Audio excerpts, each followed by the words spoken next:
Rusiya indi də NATO-nun şərq cinahını hədəf alıb. Moskva Kiyevə qarşı yeni təzyiq aləti tapıb. Polşadan sonra Rumıniyanın da hava məkanı pozulub. Buna cavab olaraq Rusiyanın Buxarestdəki səfiri Vladimir Lipayev Xarici İşlər Nazirliyinə çağırılıb. Rumıniya hökuməti bunu qəbul edilməz və məsuliyyətsiz hərəkət adlandırıb. Moskvanın beynəlxalq hüquq normalarına hörmətlə yanaşmadığı bildirilib. Rusiyanın bu addımlarının qarşısının alınması üçün Buxarest lazımi tədbirlər görəcəyini də açıqlayıb.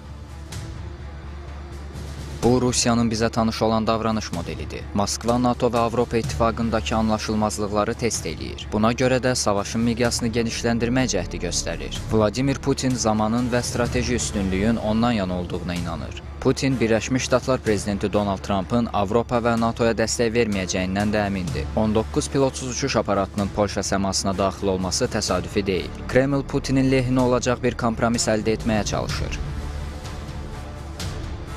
Ukrayna prezidenti Volodimir Zelenski isə bunu savaşın genişləndirilməsi kimi qiymətləndirib. Kiyev Moskvanın bu addımlarının planlı şəkildə atıldığı qənaətindədir. Hava məkanının pozulmasının təsadüfi səhv və ya komandirlərin həvəskar hərəkətləri olmadığı bildirilib. Hətta Ukrayna tərəfdaşlarına müdafiə sistemi yaratmağı təklif edib. Politico yazır ki, Rusiya qərbə qarşı müharibəsini tezliklə bitirməyi planlaşdırmır. Bununla da Moskvanın Avropanın üzərində qələbə çalmağa çalışdığı bildirilib.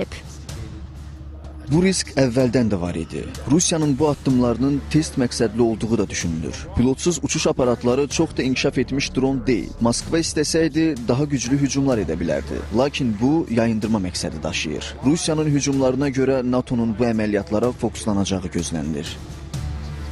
Müharibələrin Araşdırılması İnstitutunun hesabatına görə Rusiya şərq cinahına hücumla NATO'nun potensialını ölçür. Moskvanın bu üsulla alyansın imkanlarını nəzərdən keçirdiyi bildirilib. Bu müddət ərzində Rusiya və Belarusun birgə keçirdiyi Zapad 2025 təlimi də buna işarədir. Məlumata görə Moskva Kiyevlə savaşda tətbiq etdiyi strategiyaları Minskə də ötürmək niyyətindədir. Həmçinin hesabatda Kremlin ölkədəki büdcə kəsirini müharibənin davam etməsi ilə əlaqələndirməyə çalışdığı diqqətə çatdırılıb.